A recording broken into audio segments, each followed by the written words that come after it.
Boom! Welcome back to the Sebs Show, everybody. It's your boy Sebs here, co-host Gib.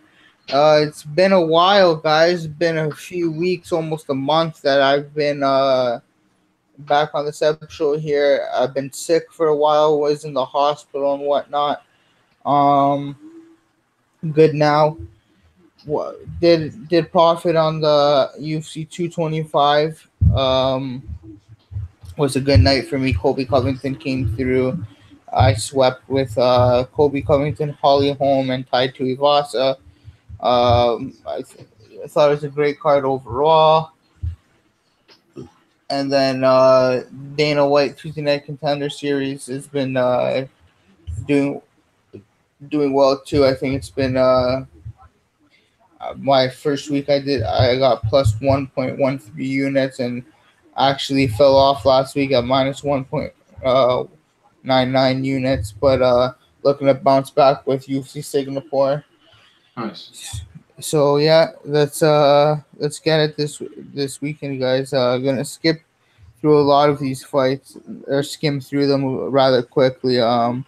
A lot of them at least. I don't have too much input on, but I want to give you the fights that I have the most input on and the most predictions. I think that I'm coming through with. First fight of the night is Jeon Kim versus Melinda Fabian. I didn't even know this was going to be on here until Yeah, bit of a late edition. yeah, they said this fight was fizzled. It wasn't going to happen. There was no odds for it when the odds came out. And then all of a sudden, boom, we get this the odds yesterday minus 400 Jeon Kim. It was funny because when this fight was originally announced, I was leaning Jeon Kim pretty hard. I thought she would do pretty well in this matchup, and I was looking to parlay her with Peter Yan. But now that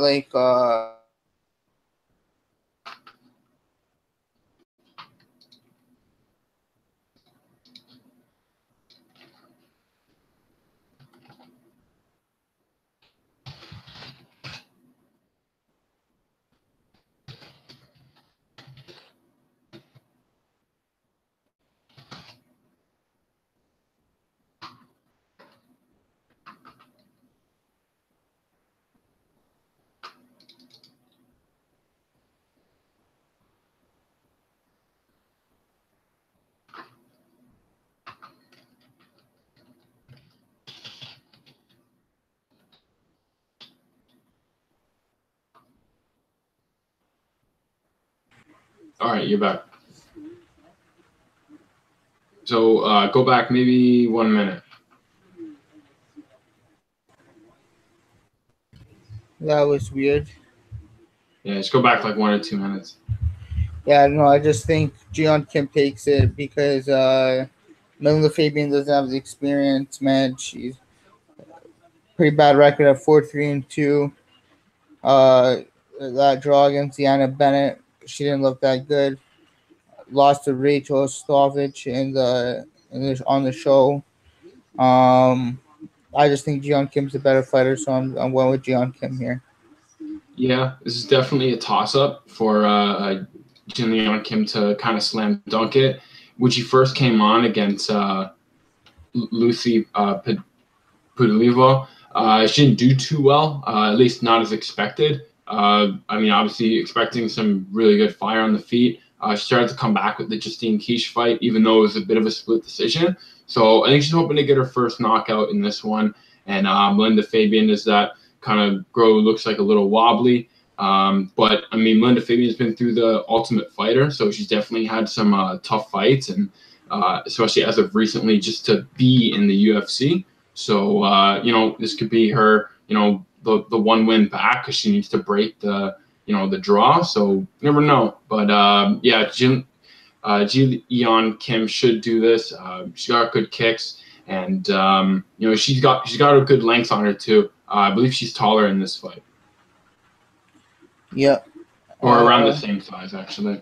Not gonna break that down any further. Yeah. Next up, we got Yuta Sasaki take on Janelle Lauza.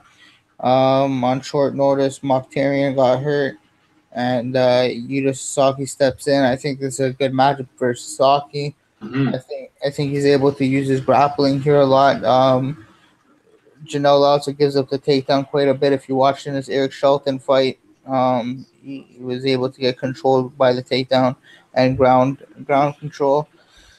I think Sasaki is able to do that too. Sasaki is very slick on the ground, gets a lot of rear naked chokeholds and whatnot. So Can. look for him to try and secure another one here. I'm with Sasaki. How about you, Gabe? I like Saki's rear naked choke, southpaw style, very aggressive, variety of strikes. He's very obvious when his hands drop, but he generally keeps them pretty high. The only problem is, I mean, once you see any changes, you know where to hit him, and he gets hit a lot especially when he uses his left hook to reach or paw out the jab a little too long. He paws really fast, and he's able to do well even when he's taken down, and he's really, really quick once he gets the submission and starts taking people's backs. It could be a lot for one person to handle. Whereas Janelle has actually a bit of hands, but so does Oka. So it could be interesting to see if they take the stand-up fight. But I can actually see Yoka hooking this guy up for a submission, or at least going for one.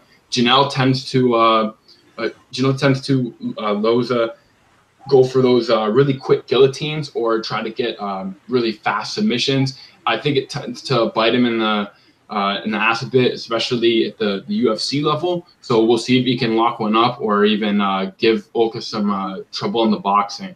So I think it'll be a good fight. Yoka should win it though.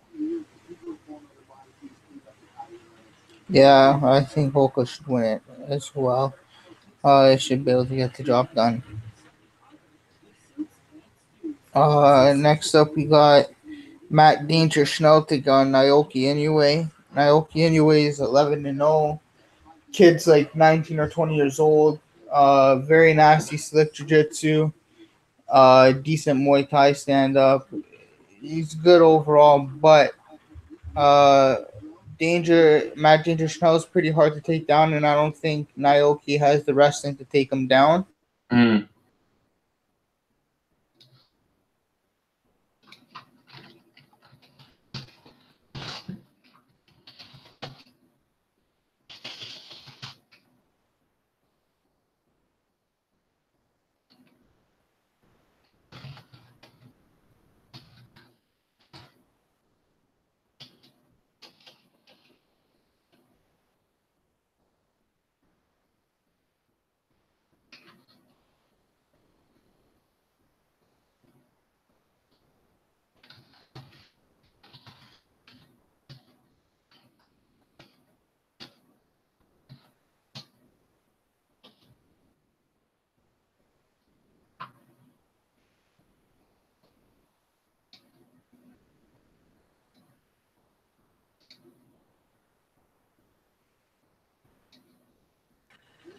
All right, you're back. I guess just start Yeah, again. Yeah.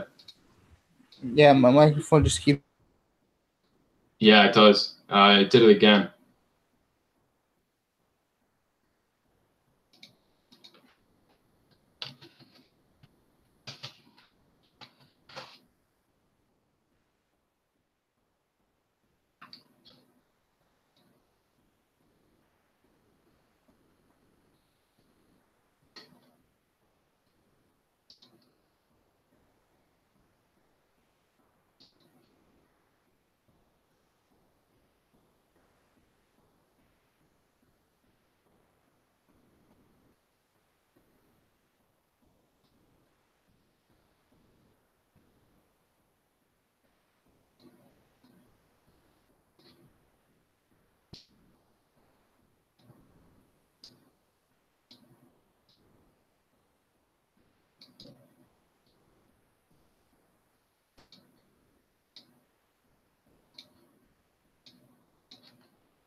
There you go. All right. You're good. Can you hear me?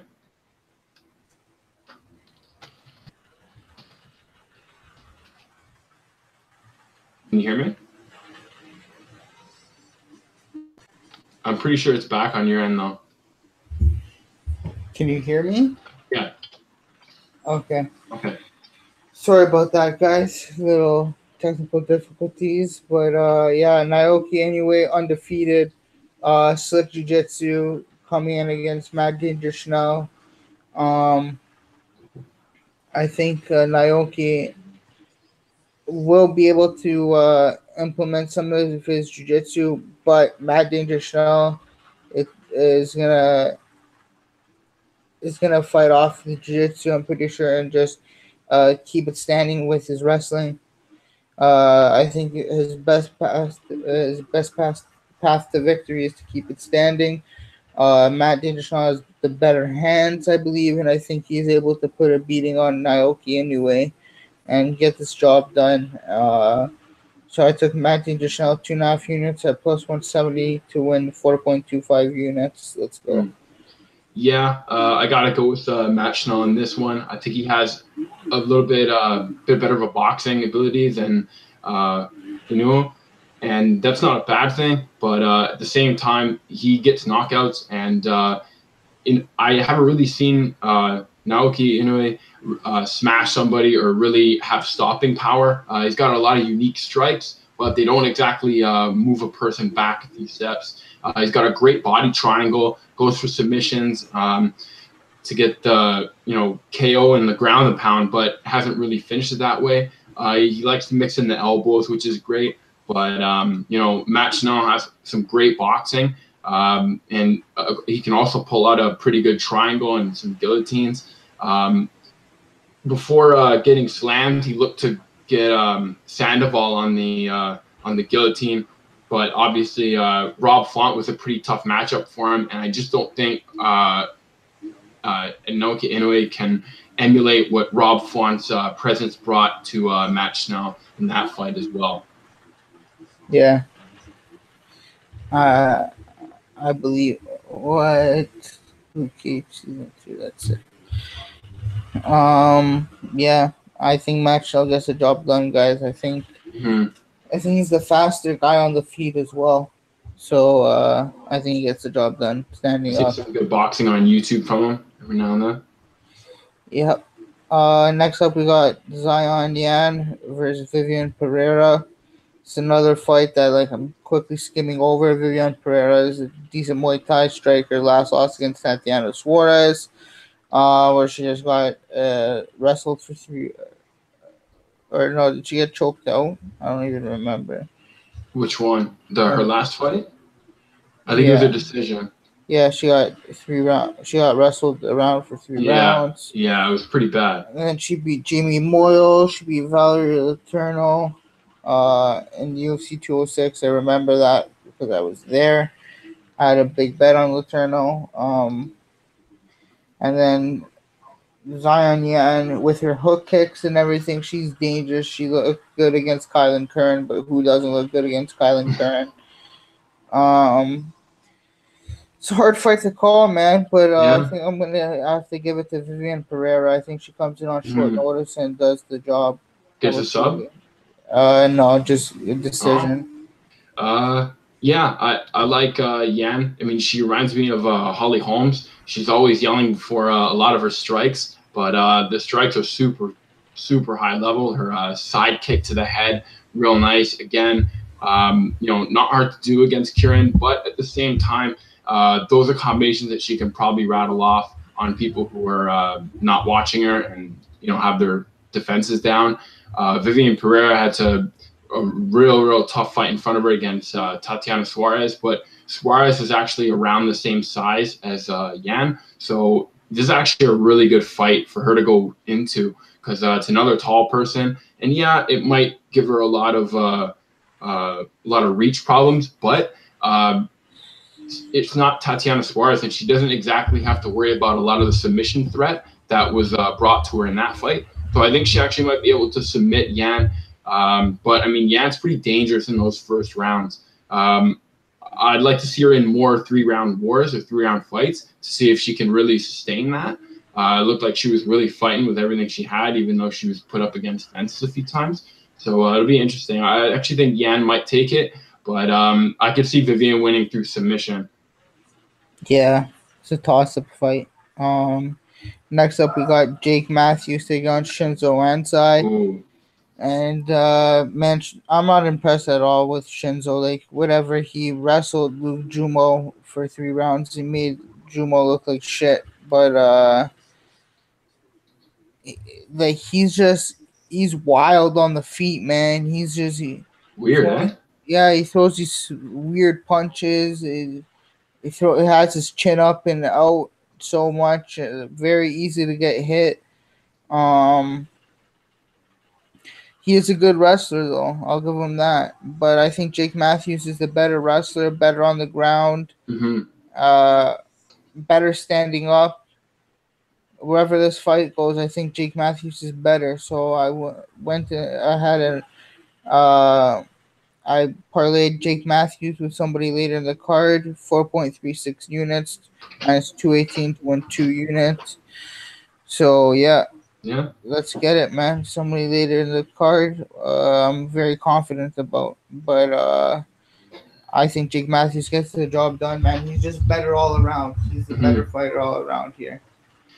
Jake had a really good fight against Jing Liang. Yeah. Huge back and forth fight, and he actually went to the third round with him after being rattled a few times. I think the problem with Jake Matthews is he thought that he won that very first round, which he did with the knockdown, but I think that he went into the second round with just a different pace. And with Jing Liang, I mean, he's going to turn the boil up slowly on you and kill you like a crab in a pot. And it just slowly creeps up onto you until it's hot enough that, the crab's done. And, Jake Matthews made a big mistake in that Jing Liang fight. But, Anzai, he's weird. He runs in with a lot of his punches. He's got heavy hands, but he's also kind of pretty quick with them. Runs around the octagon a lot, catches his opponents off guard constantly with a lot of weird stuff. Has his chin way up in the air. Doesn't exactly submit fighters. He has no submissions, but he does wrestle, and looks like he throws in some catch wrestling in there, and he's good at pressuring people and keeping them on the floor if he is winning a fight. I don't see him beating Jake Matthews. I can actually see him walking into a big right hand, and Jake Matthews' right hand is going to crush you if you don't have a chin. So, I can see Jake Matthews pretty much taking this one. I see him better all around, yeah. Yeah, I just think he's better all around, exactly. Next up, we got Hector Aldana taking on Keenan Song. This is a tough match to call, man, but I think Keenan Song gets the job done here. From the little tape I've watched on Keenan Song, kid hits hard, hits like a truck. Yeah. And knocked out Bobby Nash. That was a good fight. And then you got Hector Aldana, who's lost on like the fucking two seasons of The Ultimate Fighter. Yeah, The Ultimate Fighter. He hasn't had a fight since The Ultimate Fighter, since 2015. So a long layoff coming on. Yeah, I think Keenan Song gets the job done here, guys. I just wanted to skim over that one real quick. Yeah. I mean, Hector could be a fireball at times. He's pretty quick in the first round, likes to jump on people. He's very brawly. Lots of boxing work on the inside, and he sneaks a few leg kicks in when you think that that's all he can do. So, he's got a pretty good style. Obviously, it's not as active as Song Keenan, but, I mean, Song's experience definitely outweighs Aldana's. But he's got some whirlwind kicks that knock down Nash, some flashbang hand speed. He's got, really blinds his opponent and puts him into survival mode early. So I can see Hector getting beaten up by Song Keenan, actually.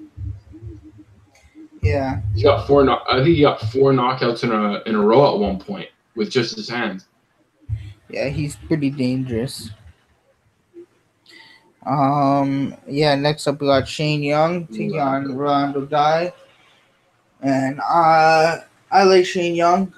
I think the kid could go places. I was actually gonna bet Shane Young if I didn't bet somebody later in the card. I was gonna bet Shane Young, but I do think this is a good matchup for Shane Young. I like the Volkan fight. That's a tough fight because he came in on short notice against Volkanovski. Volkanovski is just a beast to fight, and then like to come in on short notice against him in your debut, it's just like good luck. But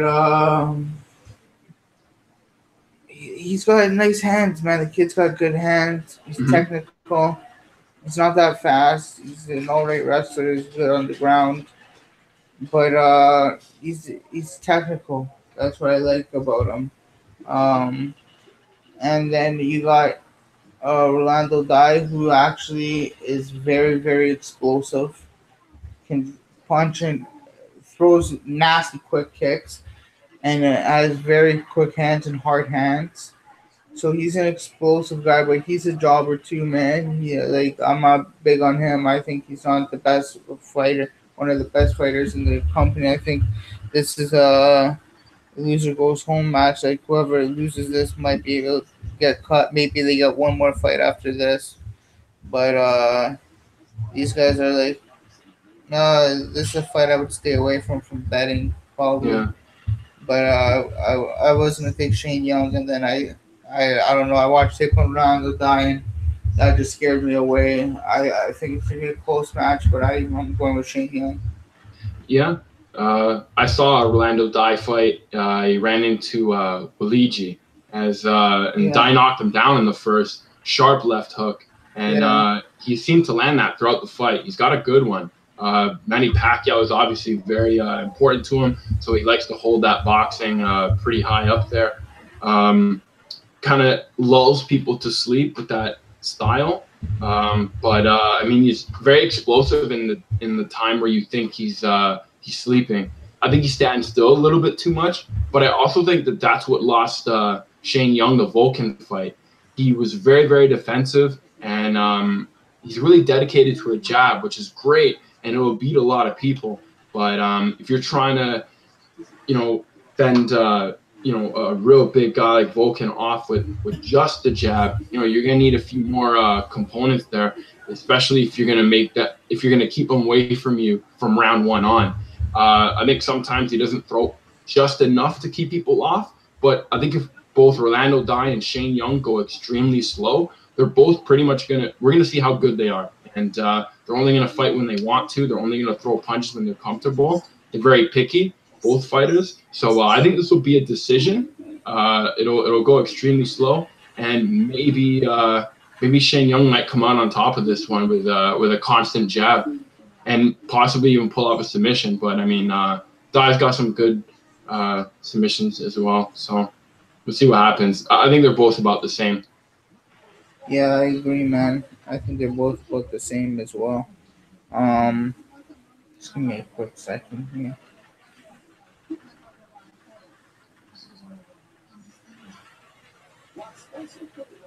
Yeah. Okay. Yeah, they're both pretty much when it comes down to it, it is a pick 'em fight in Yeah, my eyes. So it's hard to give Shane Young that minus 150 edge, but whatever. If you take Shane Young, I don't blame you. I was gonna take him as well. yeah. All right, so next up we got Felipe Orantes take on Yadong Song.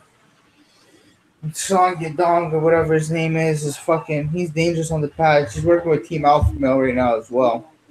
He's like what, 2019? Yeah, he's 20 years old. Kid's got some heat in his hands. Lots of power. He fought. Who was his last fight? Barack, I think. Yeah, Yeah, Barack Kandar. The fact that this kid makes 135 is like he's a pretty big 135er as well. Or Only 5'6". I thought he was way bigger. But yeah, he's training out of Team Alpha Male. He's just a This guy's a beast with his hands, with his feet. Um, just striking seamlessly is like he's very very good striker for especially a kid at 20 years old. Something else that sticks out to me is this kid's right hand. His right hand is deadly, and he can knock you out with it within seconds. He's very, very powerful. And Felipe Arantes is a guy who gets cracked a lot and falls down and waddles to his back, and he's just not the most dependent fighter if you're playing if you're betting on him or whatnot. He's a guy that's going to keep you on the edge of your seat. Yeah. I do think Yedong he gets the job done here. I think he is able to crack Felipe Arantes and finish him. That being said, I did not play this. I was scared away. Even at plus 100, I didn't want to play it, but I don't blame any of my boys who are playing this line or anyone playing this line. So,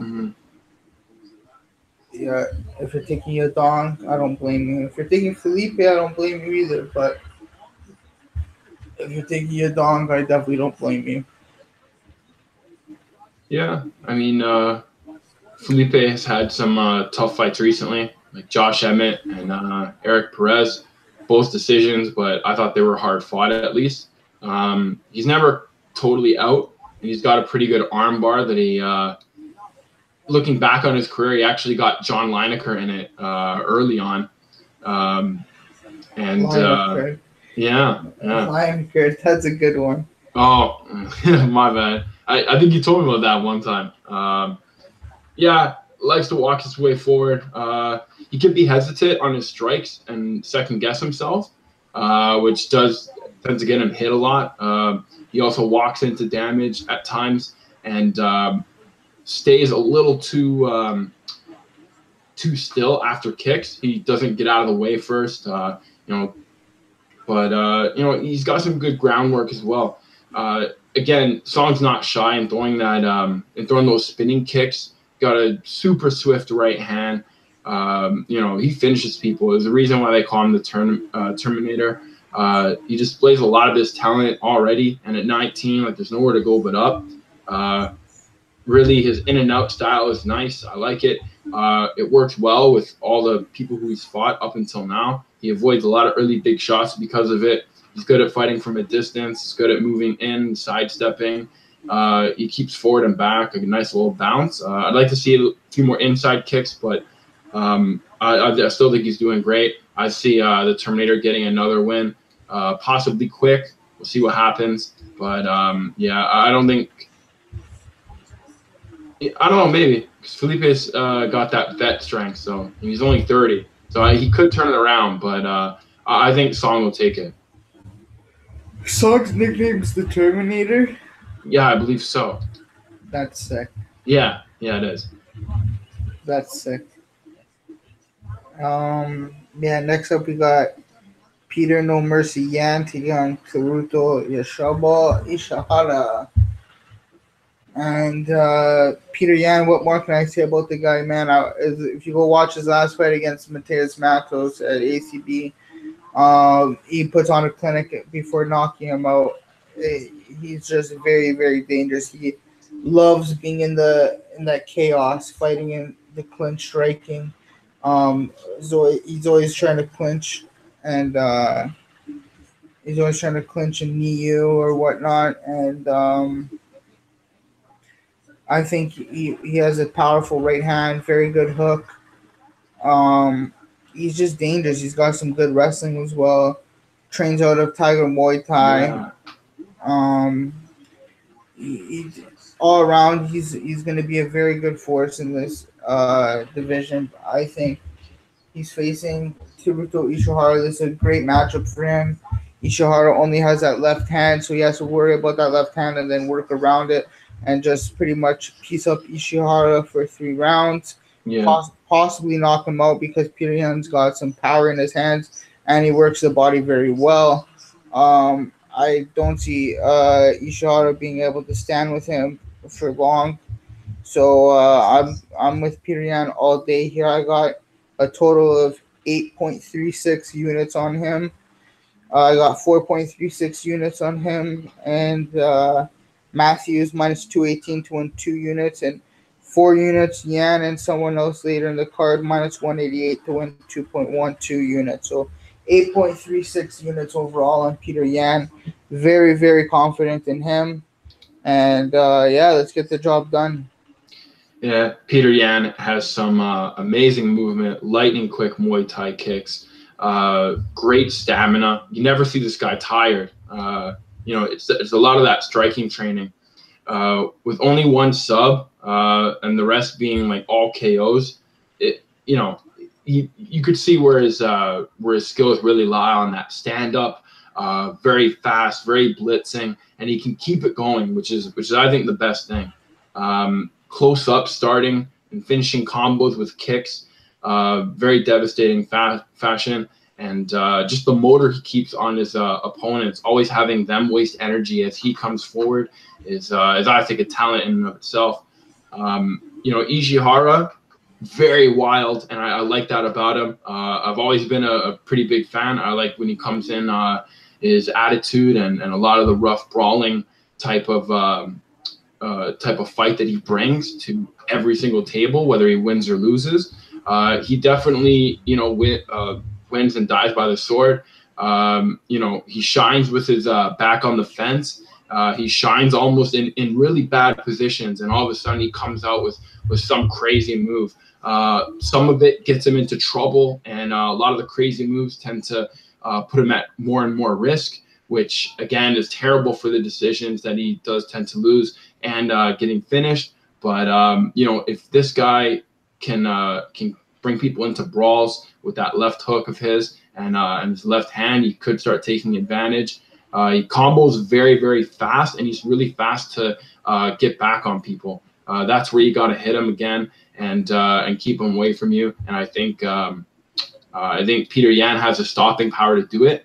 But Ishihara really does thrive in those brawling situations. So it could be a weird fight, right? I got Peter Yan though. Yeah, for sure. Of course, you got Peter Yan.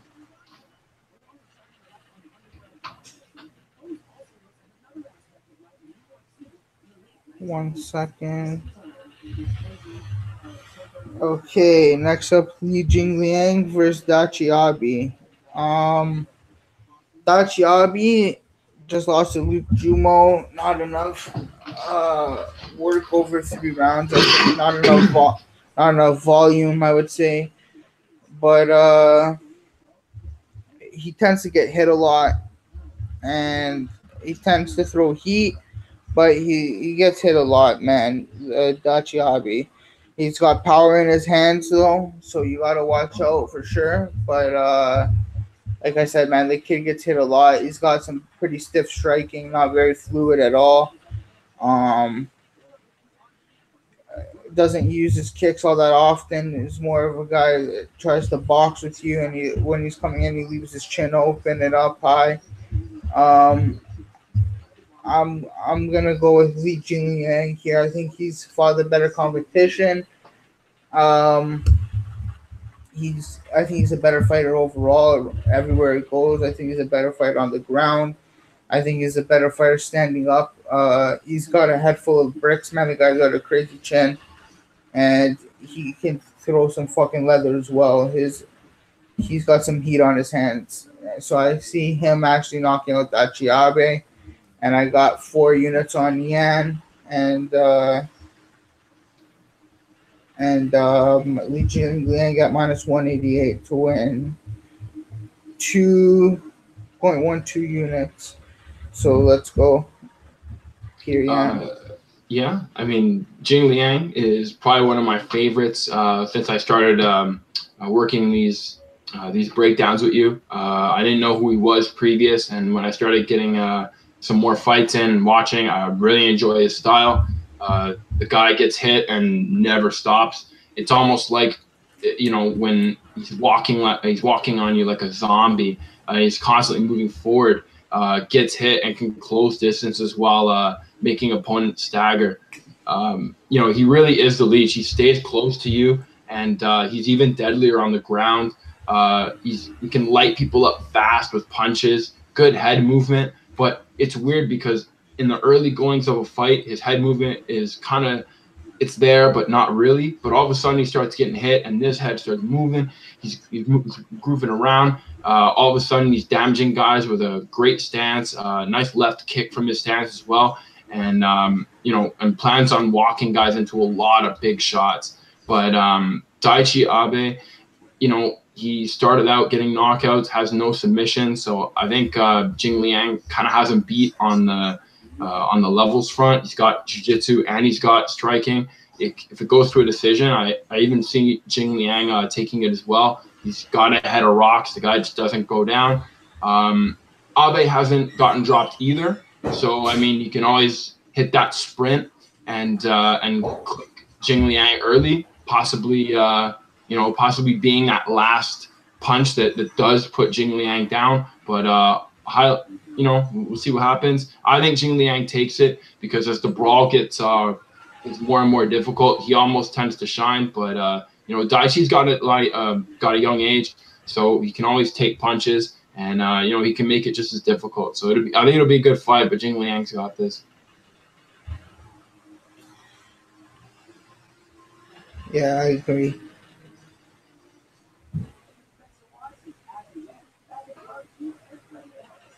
Hold up, guys.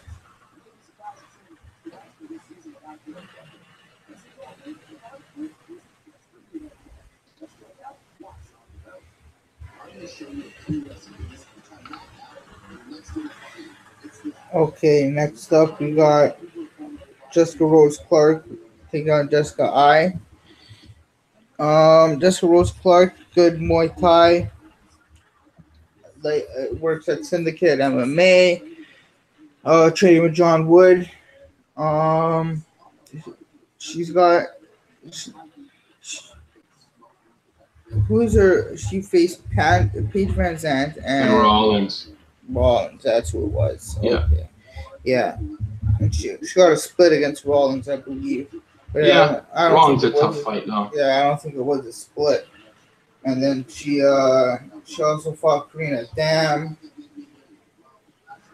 And she fought Paige Van Zandt. She's gonna be, I think, the bigger girl in here. She was bigger in the face-offs. And that's worked to her advantage most of the time. She's just physical with the takedown. She's physical in the stand-up. She's just physical girl all around. And I think Jessica I might be the better wrestler, though. That's the only thing. But we'll see. This is a toss-up fight for me, man. But I'm going with Jessica Rose Clark to get the job done. Mm-hmm. Team Jesse Jesser, fuck off. Well, I mean, you already know who I got. I got my girl Jessica I.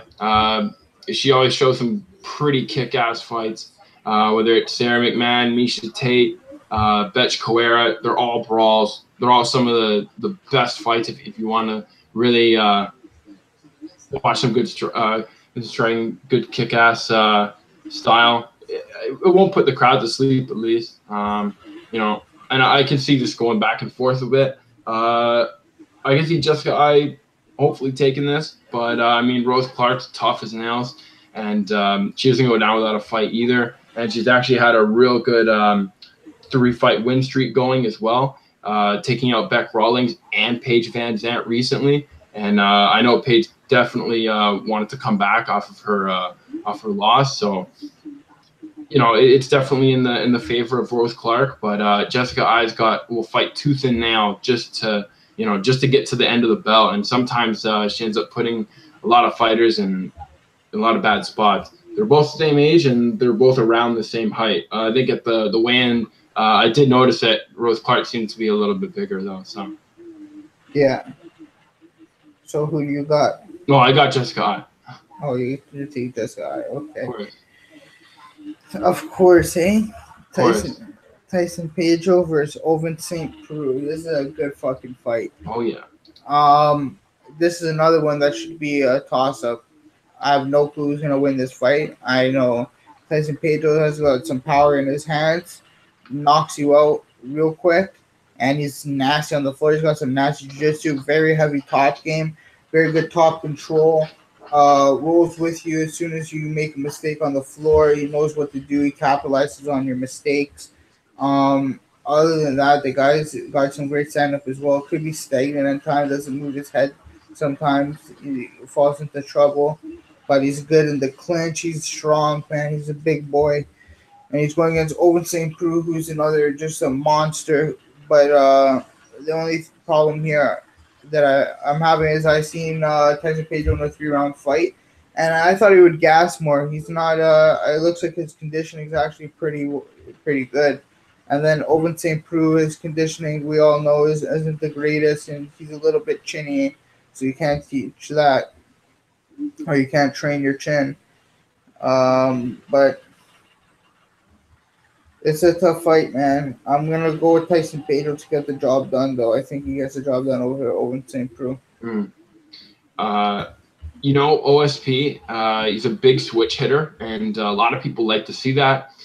In this circumstance, it could not be it could end up not working out for him, because a lot of times when you switch stances, you're kind of still in the same spot. Your back foot might be different, but now all of a sudden you're still in line for big right hands, and we all know Tyson Pedro has heavy ones. He does get more submissions than he does knockouts, but he gets people on the floor with a big punch before he gets any sort of submission. And I'm surprised he doesn't have more knockouts like that.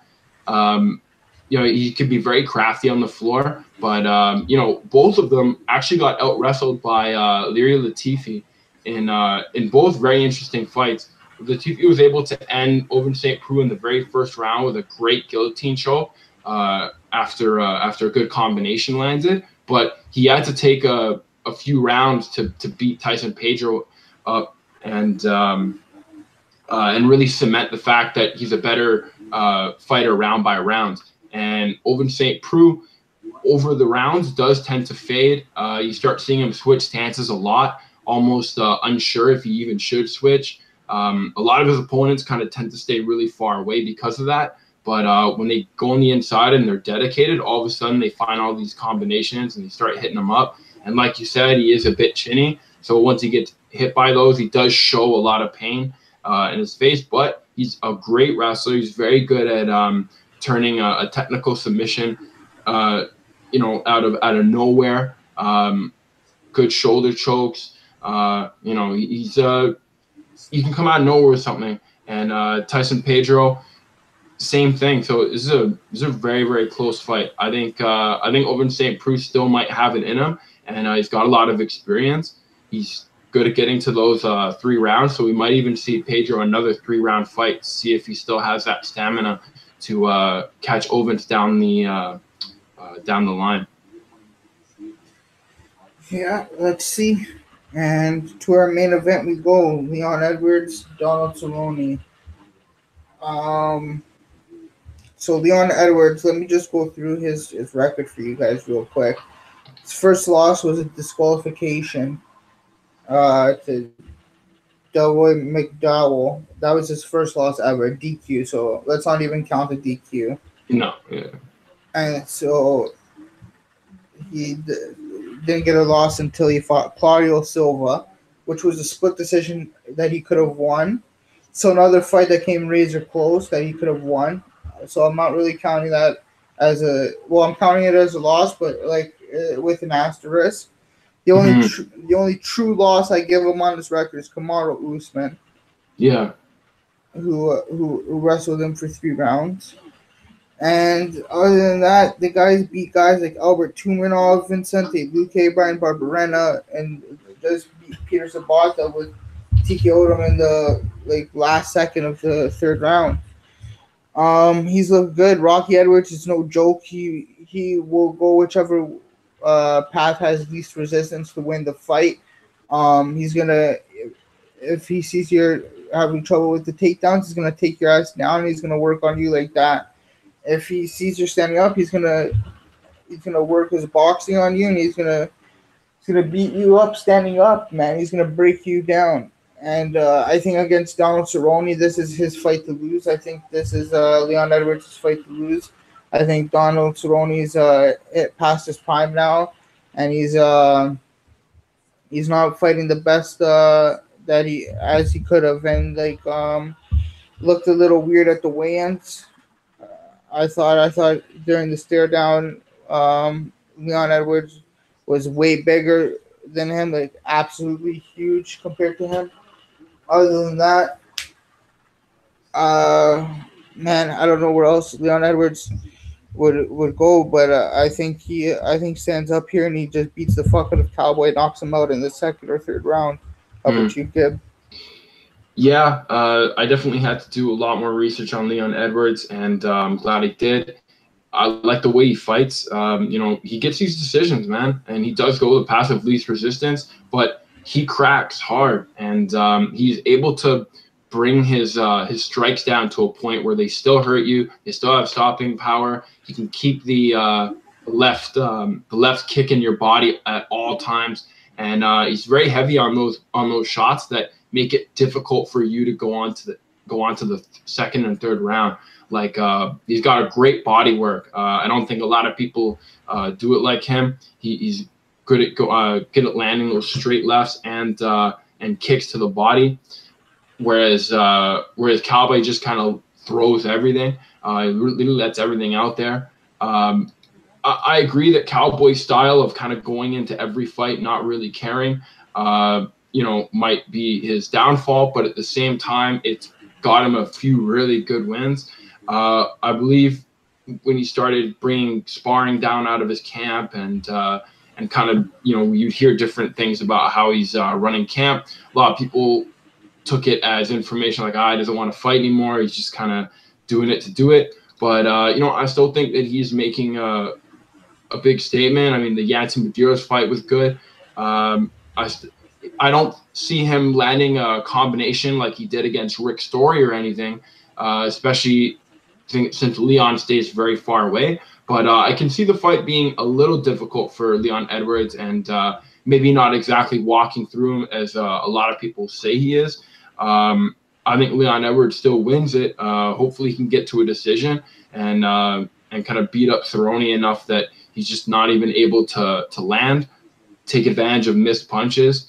I don't think this fight goes to the ground. What's that? I don't want him to go to a decision. That's fucking.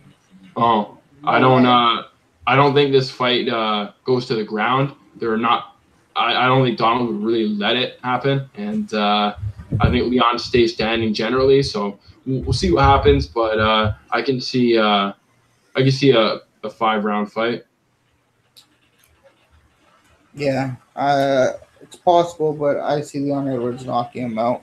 Because Leon tends to give his guys a little bit of space to work too, So Cerrone's not terrible, so I think he'll be able to kind of use it to land something. And in that time, might take a while for Leon Edwards to narrow down what he wants to do, right?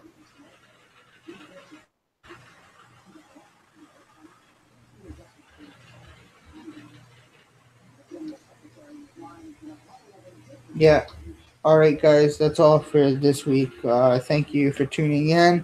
Let's cash these bets. Let's get it, guys. We're back.